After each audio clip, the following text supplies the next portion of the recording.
Aujourd'hui, 1er janvier, l'Église célèbre Sainte Marie, Mère de Dieu. Ce n'est pas un hasard si l'année commence sous son regard.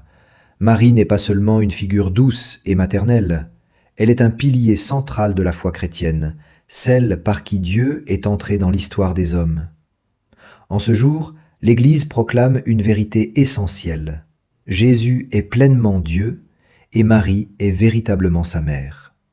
Commencer l'année avec Marie, c'est placer les mois à venir sous le signe de la paix, de la protection et de la confiance. C'est aussi reconnaître que le salut commence dans l'humilité, le silence et l'acceptation totale de la volonté de Dieu.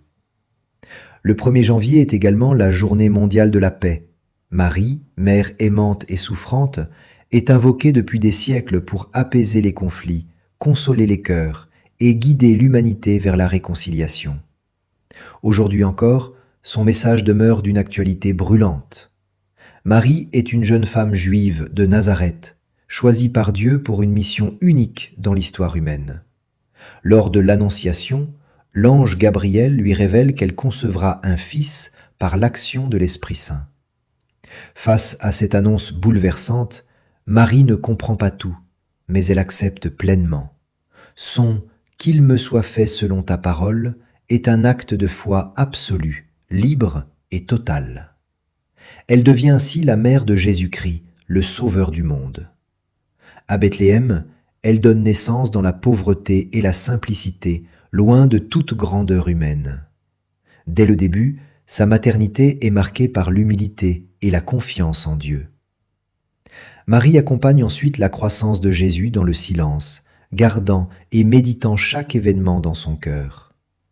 Les évangiles la montrent discrète, mais toujours présente au moment décisif. À Cana, elle intercède pour les hommes et provoque le premier miracle de Jésus. Au pied de la croix, elle vit l'épreuve la plus douloureuse qui soit, voir mourir son fils innocent. Là, Jésus lui confie l'humanité entière en la personne du disciple bien-aimé. Marie devient alors la mère spirituelle de tous les croyants. En 431, le concile d'Éphèse proclame officiellement Marie, Mère de Dieu. Ce titre ne glorifie pas seulement Marie, il affirme surtout la nature divine du Christ.